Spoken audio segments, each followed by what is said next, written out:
Do you like to sing everyone's ear off? Has your city banned you from entering a choir due to noise complaints? Is an excuse to sing Disney songs out loud your idea of a perfect gift? Well, warm up those vocal cords, put on your favorite red wig, and crank up the volume because it's going to be a banger. Plus, you don't even need a record deal to make it big here. That's right, for around 17 US dollars, we're showing you a deck you can build, master, upgrade, and even bring to your local league to have fun with and compete in matches. Hello, Ink-Spilled Glimmers. I'm your host, Nick, and welcome back to Inkling Adventures, the series where we help players take their first journey into the world of Lorcana. Today, we're exploring the world of deck building with a starter budget version of Ember Steelsong. You ready? Let's take a dive.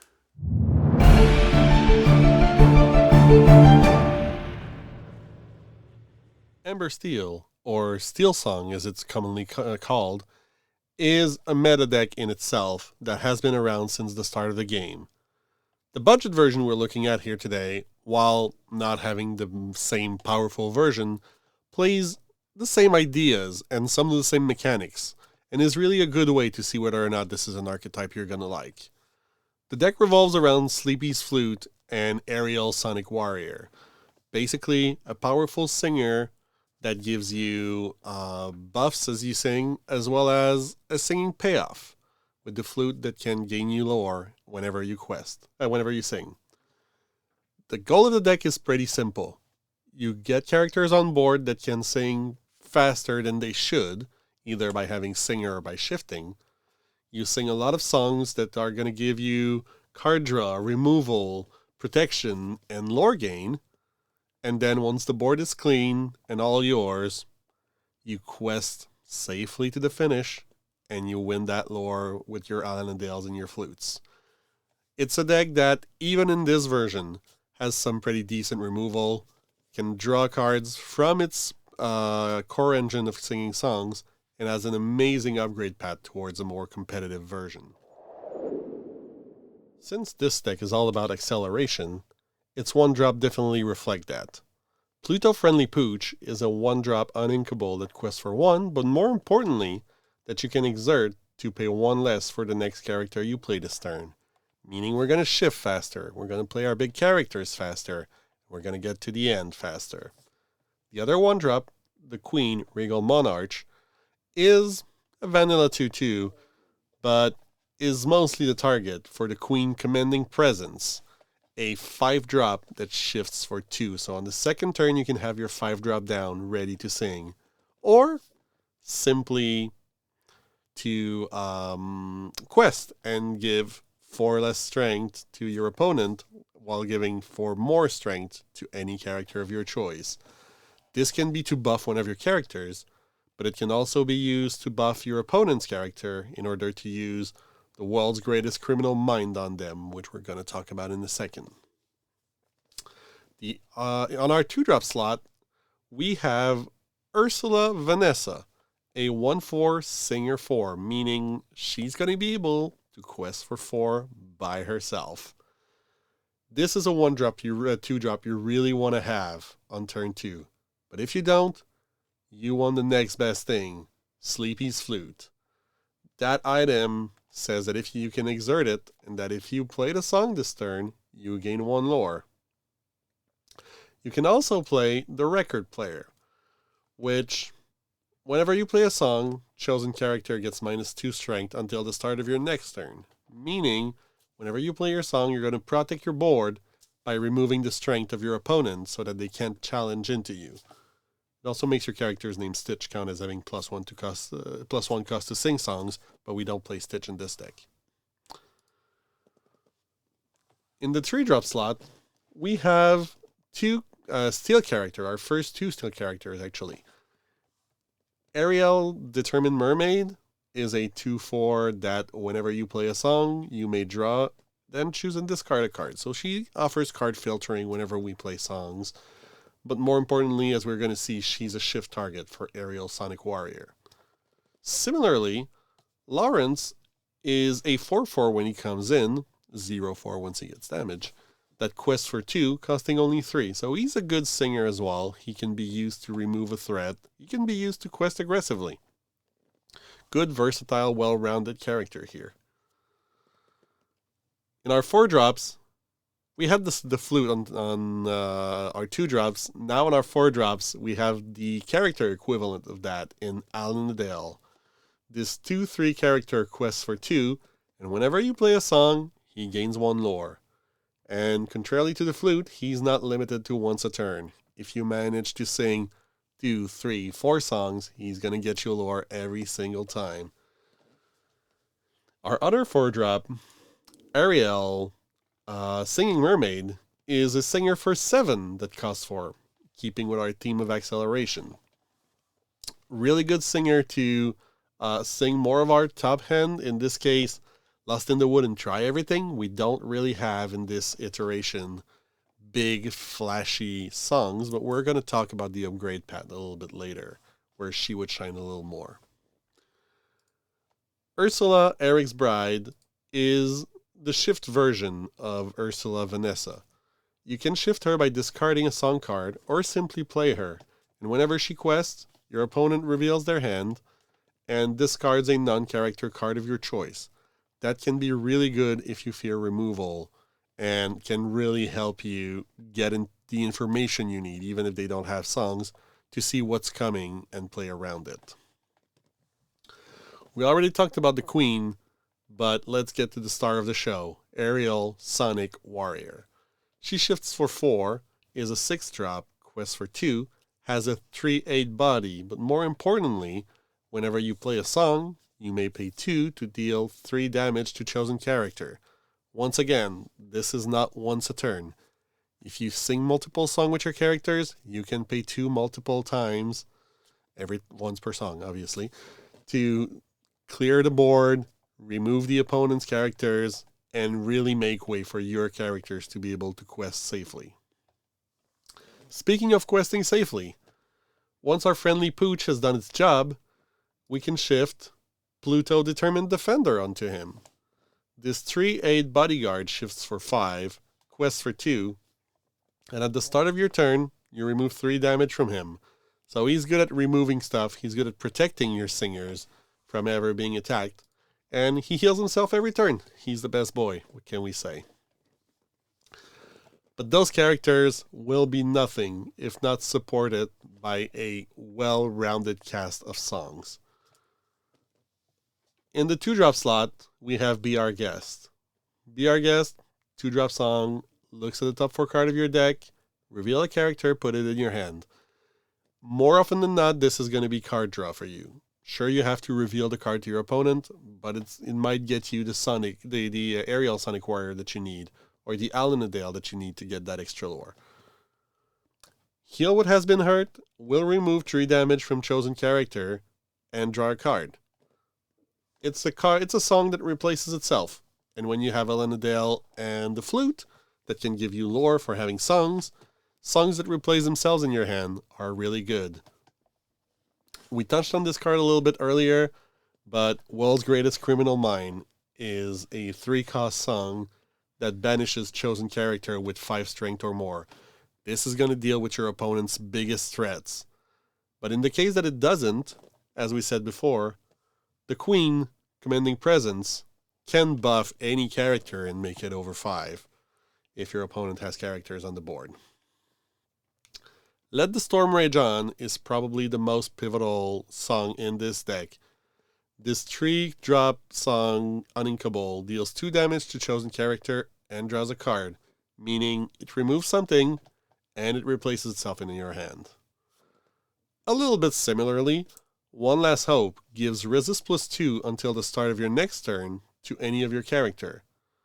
If this character is a hero, then they can challenge readied character this turn. So this can also be used as a removal spell to a degree. We don't have a lot of heroes in this deck, mostly our Ariels, but still, just giving it resist +2 means that your singer is not going to get defeated more likely than not in the next turn. When Will My Life Begin is another 3-cost song that serves as a protection spell more than removal. Chosen character can challenge during their next turn, meaning if the opponent has a big challenger in front of them. You hit them with When My Life Begin. They can challenge for their next turn, and you draw a card. You replace it in your hand. Similarly, Lost in the Wood will give all opposing character -2 strength until the start of your next turn.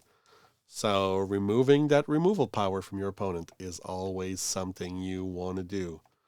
And finally, Try Everything will remove 3 damage from chosen character and ready them. They can't quest or challenge for the rest of this turn. What this means is you can sing with a character and bring them back up so that they can't be challenged.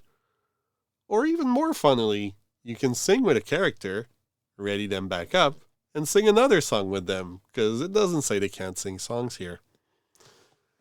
Wrapping it up, we have our items, Record Player and Sleepy's Flute, as we talked about, but also Ursula's Shell Necklace, which whenever you play a song, you may pay 1 to draw a card. So that card is just there to keep that card advantage going, turn those Let the Storm Rage on into deal 2 damage, draw 2 cards. And if you have the Sonic Warrior into deal 4 damage, draw 2 card. So it's really about getting the most out of your songs. If you've played this deck, loved it to the core, and want to upgrade it, you're in luck. This is actually a competitive archetype that can be upgraded piece by piece until it fits your desired needs. The first thing you'll want to do is probably get 4 copies of Ariel Spectacular Singer. That card is what built the deck in the first place, and still to this day remains pretty much essential to the archetype. She's a Singer 5 for 3, that when she comes in play, you look at the top 4 card of your deck. You may reveal a song card and put it into your hand, then put the rest on the bottom of your deck in any order. Meaning that on turn 3, she can get you one of your big songs and sing that big song the next turn when she's dry. She is an absolute all-star. The next place you're going to want to put some money to upgrade will be what we call the Steelsong package. There's 4 Steelsongs that are really at the core of a lot of decks that try to remove things. Strength of a Raging Fire is the first one at about $4 or $5. It's going to deal damage to chosen character equal to the number of chosen characters you have in play for 3 inkable. And then along came Zeus at 4, is also around $5, and it's going to deal 5 damage to chosen character or location. Remember, if we have Ursula Vanessa, she can sing that by herself on turn 3. Then for about $4, you can get 1 or 2 copies of Grab Your Sword. We've talked about it in other episodes, but it's a Steelsong for 5 that deals 2 damage to each opposing character. And finally, the last song you're going to want to look into is A Whole New World. This one's a little more expensive, $12.50, and makes for 5 uninkable that each player discards their hand and draws 7 cards. So you have a deck that tries to sing a lot of song, empties their hand fairly fast, having a song that's able to refill it is absolutely perfect. Finally, you might want to change your 1-drops and 7-drops of Pluto for some Cinderella's Ballroom Sensation at 1, which is a Singer 3, and Cinderella Stouthearted at the top hand, which is a Steel 7-drop that is a 5/5 inkable questing for 3 that has resist 2, and that if you sing a song, she can challenge ready character. She is the perfect finisher for a Steelsong deck. Now, let's go see the gameplay and show you what we mean. Steelsongs, one of the OG decks of the game. The goal of this deck is really, really simple. You play big singers, you sing these banger hits, and you win the game out of pure value. Here we can see on turn 1 Pluto coming down and being ready to use our big characters. On the opposing side, Madam Mim, Snake, coming out after Rafiki, just to put some pressure, try to threaten us into not playing our big characters, and actually succeeding, to be fair. Ursula Vanessa here is a singer 4 that's going to help us to get to our songs faster, sing more of them, eventually overthrow in value by having those songs a lot earlier than we should have, or at least play a lot more of them. Queen of Hearts on the opposing side is threatening to quest for a lot. We'll see if we can keep up the tempo. Here on turn 3, in the more competitive version of the deck, you'd be looking to play Ariel, just like here, but the spectacular singer kind, who would dig for a song, be a singer 5 here. She doesn't sing for more, but she still helps us to get through more cards whenever we sing songs. She's still a good value engine, and a target for our Ariel Sonic Warrior, who we might see later, but we really want to have her down in this version of the deck. She is the engine that allows us to remove the opponent's threats a lot more efficiently. Here in King Be Our Guest, playing our first Alinadale. That rooster gains us 1 lore every time we sing a song. And here we can see singing that Let the Storm Rage On, removing Rafiki, drawing and discarding a card, and then singing When Will My Life Begin to prevent that snake from challenging us, and gaining 1 more lore through Alinadale. So we're really just trying to keep our board safe, gain some lore from Alinadale, and get those cards in our hand rolling with songs that draws us card and replace themselves. Opponent here plays Gaston and has a really big turn of questing dangerously with their villains. So here, hopefully, we can start removing some of those characters before they're too much of a threat. We're at the big turn where we might see Ariel Sonic Warrior starting on 4, but no, we're seeing the Shift Pluto instead, who will be able to remove one of the Queen of Hearts, and his biggest advantage is that at the beginning of the next turn, he's going to heal those 3 points back. So he's going to be really good in here, preventing the opponent once again from challenging us with When Will My Life Begin, getting 1 lore from Alinadale, and drawing a card, discarding a card with Ariel, and keeping her protected, not questing. I'm assuming because we have drawn into the Sonic Warrior. Here the opponent plays Dr. Facilier, threatening to challenge our character and bounce back their characters into their hand. Not something we can't handle if we find the right tools. And here she is, Ariel Sonic Warrior. Whenever we play a song, like this one that reduces the strength of each character, we can pay 2 and just ping something for 3. No matter how many songs we play in a turn, we can do that for every single one of them. And she has a really high toughness, willpower, and can quest for 2, so she's going to be a great tool down the line to close up the game. But here the opponent plays Pongo, which is basically free card draw for them. They're revealing us a character that they put into their hand, and we'll see whether or not they quest. No, they decide that they're too afraid by Pluto, and they don't want to expose their characters to challenges. So I guess we'll try to remove them with songs instead. That's usually what we try to do.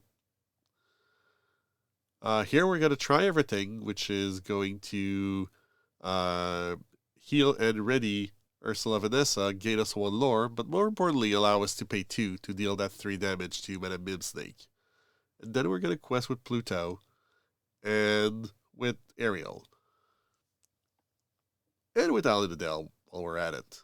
So that's already putting game-winning score on board. We have 7 lore available on board, 13 lore already gained. So the opponent really has to make a move here and remove some of our stuff, or else we're going to be winning next turn.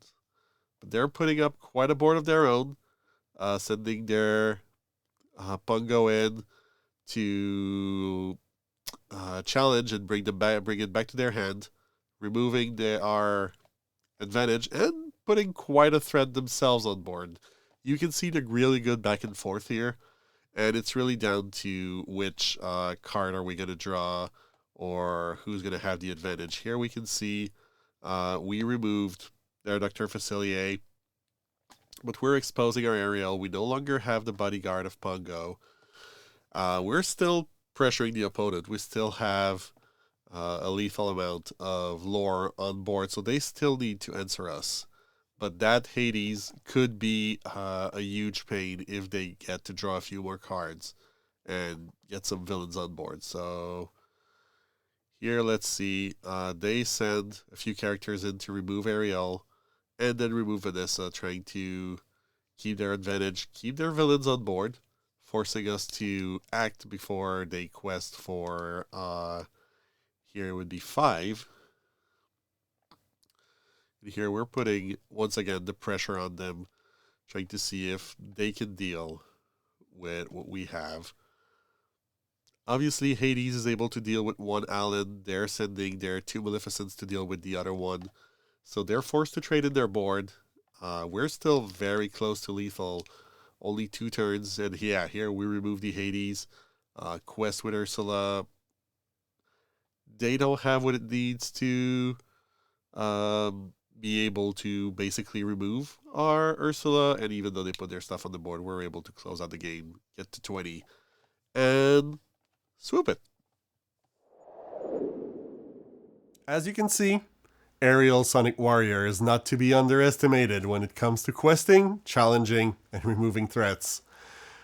With those Alan and Dale gaining us more and more lore every turn, we were able to get to a point in the game where every card we played had to be answered immediately, and once they couldn't, we assured our victory. That's gonna be it for today. Don't forget to like, subscribe, and comment with the card you'd put in the deck if you were the one building it. We'll see you tomorrow, but until then, keep on questing.